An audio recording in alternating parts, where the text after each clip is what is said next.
શું હવે પાકિસ્તાનની નજર કાશ્મીરની જગ્યા ઉપર ગુજરાત ઉપર છે અને શું ગુજરાતને ખાસ કરીને ટાર્ગેટ કરવામાં આવી રહ્યું છે? આ જ મુદ્દા ઉપર આજે આપણે વાત કરીશું. નમસ્કાર, હું છું આપણી સાથે કિશન તિવારી અને આપ સૌનું સ્વાગત છે ઇન્ડિયા ન્યૂઝ ગુજરાતના ડિજિટલ પ્લેટફોર્મ પર. મિત્રો, આપણે વાત કરીશું જે હિસાબે ગુજરાતને હવે ટાર્ગેટ કરવામાં આવી રહ્યો છે, ખાસ કરીને ચીન અને તુર્કી સાથે મળીને જે નવા જે માહિતીઓ સામે આવી રહી છે. આજે આ જ મુદ્દા ઉપર હું વાત કરીશ અને આ તમામ મુદ્દાઓ એક એક કરીને આપણે જોઈશું પણ અને જાણીશું, સમજીશું કે શું છે સમગ્ર માહિતી.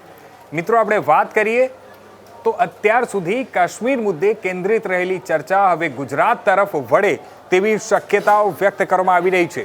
જે તમામ આ રિપોર્ટો છે તે રિપોર્ટના આધારે હું આપ લોકો સાથે આજે ચર્ચા કરવા આવ્યો છું અને આ રિપોર્ટમાં જે માહિતીઓ સામે આવી છે તે માહિતીમાં એવું છે કે ગુજરાત તરફ હવે આ જે સમગ્ર મુદ્દો છે તે સમગ્ર મુદ્દો હવે ગુજરાત તરફ વળવાની શક્યતાઓ વ્યક્ત કરવામાં આવી રહી છે.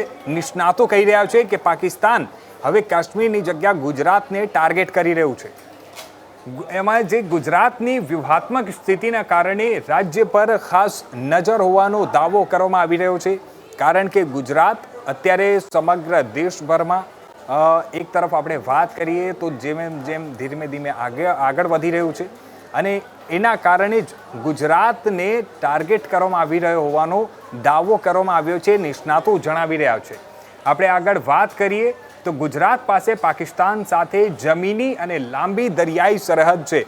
આપ લોકોને પણ ખબર છે કે પાકિસ્તાન અને ગુજરાત વચ્ચે જે સૌથી લાંબી જે દરિયાઈ જે સીમાઓ છે તે ગુજરાત સાથે જોડાયેલી છે. સમગ્ર દેશભરમાં સૌથી લાંબી સરહદ જે છે દરિયાઈનું તે ગુજરાત સાથે જોડાયેલી છે અને એના કારણે તે લોકોને ગુજરાતને ટાર્ગેટ કરવામાં ક્યાંક ને ક્યાંક ઇઝી પડે તે પ્રકારની પણ શક્યતાઓ છે અને એના કારણે નિષ્ણાતો પણ જણાવી રહ્યા છે. પરંતુ મિત્રો, હું જણાવી દઉં કે આપણે ગુજરાતને ટાર્ગેટ કરવું એટલું ઇઝી અને આસાન પણ નથી. કારણ કે ગુજરાત સતત અત્યારે ગુજરાતમાં મોનિટરિંગ પણ ચાલી રહી છે અને ગુજરાતમાં જે દરિયાકાંઠાના જે વિસ્તારો છે તે દરિયાકાંઠાના વિસ્તારોમાં પણ ત્યાં નિરંતર ત્યાં પેટ્રોલિંગ પણ ચાલી રહી છે, દરિયાઈ પોલીસ તરફથી પણ અને સીઆરપીએફ આ તમામ જે બીએસએફ તરફથી આ તમામ જે પેટ્રોલિંગ ચાલી રહી છે. એટલે ટાર્ગેટ કરવું શક્ય નથી, પરંતુ પાકિસ્તાન તરફથી કોશિશ થઈ શકે તે પ્રકારની સંભાવના વ્યક્ત કરવામાં આવી રહી છે. કચ્છથી અરબી સમુદ્ર સુધીનો વિસ્તાર સુરક્ષાના દ્રષ્ટિએ અત્યંત મહત્વપૂર્ણ માનવામાં આવી રહ્યો છે. કચ્છથી અરબી સમુદ્ર તરફનો જે દરિયાઈ માર્ગ છે તે ખાસ કરીને સૌથી મહત્વનું માનવામાં આવે છે અને એ દરિયા માર્ગ જે છે તે દરિયા માર્ગમાંથી અવર જવર કરતા હોય છે.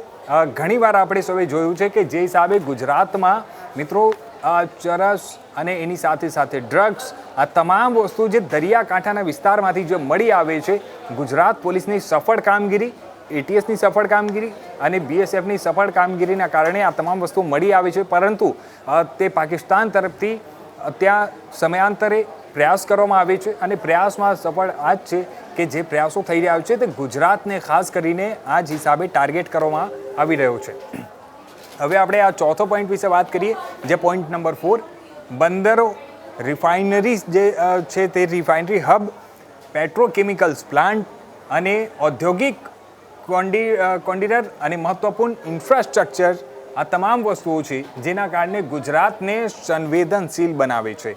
ગુજરાતની જે આ મહત્વની જે વસ્તુઓ છે આપ સૌ જોઈ રહ્યા છો કે જે મુદ્દો જે પોઈન્ટ દર્શાવવામાં આવી રહ્યો છે કે ગુજરાતમાં જે બંદરો આવેલા છે, બંદરોની સાથે સાથે રિફાઇનરી જે આવેલી છે એની સાથે સાથે જે ઇન્ફ્રાસ્ટ્રક્ચરની આપણે વાત કરીએ કે પછી પેટ્રોકેમિકલ્સ ઇન્ડસ્ટ્રીની વાત કરીએ, આ તમામ મુદ્દાઓ જે છે આ ગુજરાતને ક્યાંક ને ક્યાંક ઉપર લાવવાનું, વિકસિત બનાવવાનું કામ કરે છે અને જેના કારણે ખાસ કરીને ગુજરાતને ટાર્ગેટ કરવામાં આવતું હોય છે. હવે આપણે આગળ પણ વાત કરીશું. પોઈન્ટ નંબર 6 હવે આપણે વાત કરીએ તો ગુજરાત એટીએસે પાકિસ્તાન આધારિત આતંકી સંગઠન સાથે જોડાયેલા હોવાના આરોપોમાં અનેક લોકોની ધરપકડ કરી છે.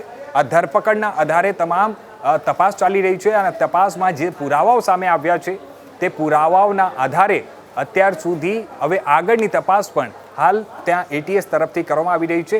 એટીએસની ખૂબ જ સફળ કામગીરી કહેવાય. જે હિસાબે આપણે સૌએ જોયું કે થોડાક સમય પહેલાં પાકિસ્તાનના આતંકી સંગઠન જૈશ-એ મોહમ્મદ સાથે જોડાયેલા 8 શંકાસ્પદ આતંકવાદીઓની ધરપકડ કરવામાં આવી હતી.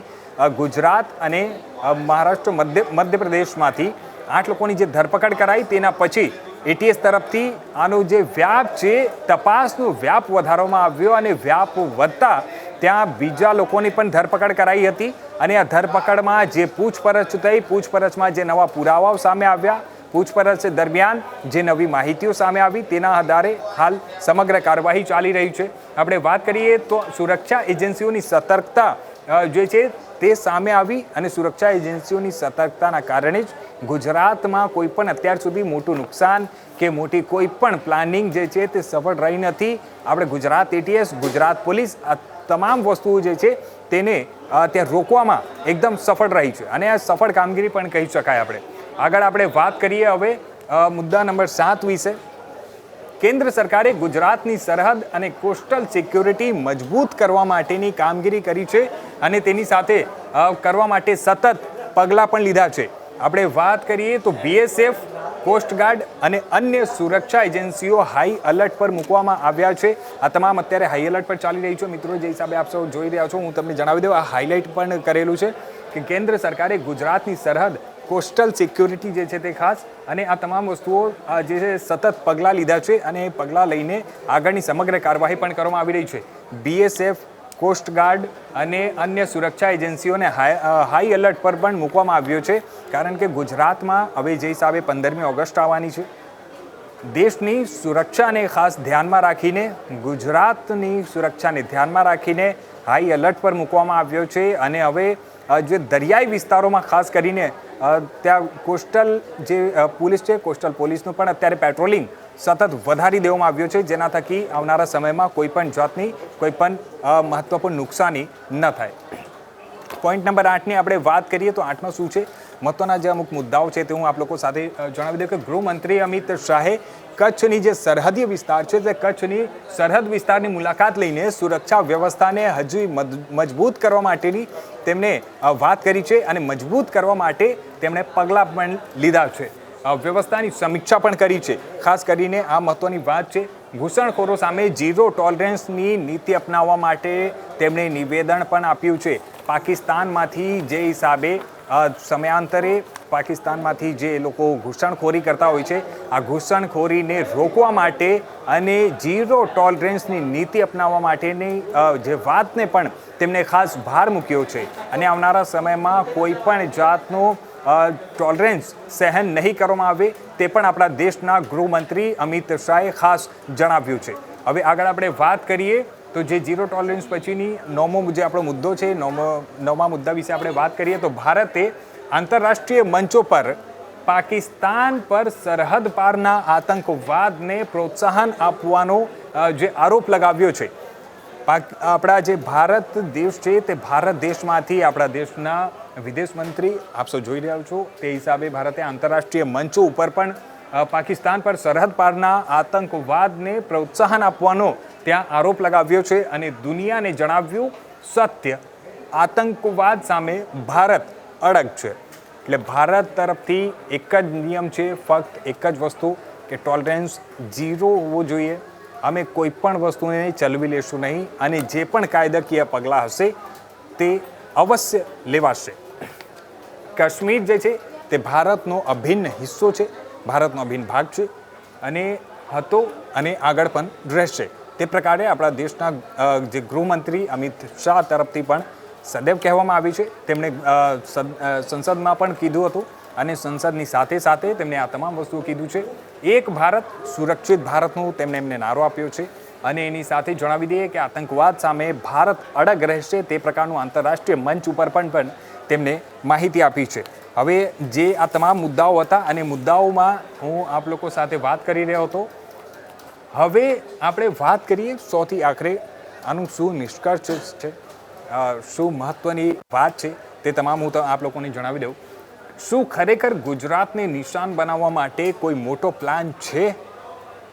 સુરક્ષા એજન્સીઓ કેટલા તૈયાર છે અને તેની સાથે ભારત આવા દરેક પડકારો કેવી રીતે જવાબ આપશે? આ ત્રણ જે મહત્વના મુદ્દાઓ છે તો હું આપ લોકોને જણાવી દઉં કે ગુજરાતને નિશાન બનાવવા માટે ત્યાં કાવતરું રચવામાં તો આવ્યું હતું, પરંતુ આપણે ગુજરાતના એટીએસ, ગુજરાતમાં જે ગુજરાત પોલીસ એ લોકોની સફળ કામગીરીના કારણે આ તમામ જે વસ્તુઓ છે તે ડામવામાં તે લોકો સફળ રહ્યા અને આ જે આ લોકોની પ્લાનિંગ હતી તે કોઈ પણ પ્લાનિંગ કામ લાગી નથી. એટલે આ એક મહત્વનું વાત છે. બીજું, સુરક્ષા એજન્સીઓ કેટલી તૈયાર છે તો મિત્રો હું જણાવી દઉં કે આપણા ગુજરાતમાં એટીએસથી લઈને કોસ્ટગાર્ડ પોલીસ હોય કે પછી દરિયાઈ પોલીસ, તમામ લોકો તૈયાર છે અને કોઈ પણ આ પ્રકારની કોઈ પણ ઘટના બને તે પહેલાં જ તેને ડામવા માટે ગુજરાત પોલીસ, એટીએસ અને તમામ સુરક્ષા એજન્સીઓ સતત તૈનાત છે. એટલે આ મહત્વના મુદ્દાઓ છે. આ મુદ્દે આપણે ચર્ચાઓ હવે જે છે તે તેજ બની રહી છે. એટલે જ હું આ મુદ્દા ઉપર આપ લોકો સાથે આજ વાત કરી રહ્યો હતો. હવે આવનારા સમયમાં પણ શું નવી માહિતીઓ હશે, શું ખાસ અપડેટ હશે તે પણ હું આપ લોકો સામે જરૂરથી લઈને આવતો રહીશ. ધન્યવાદ.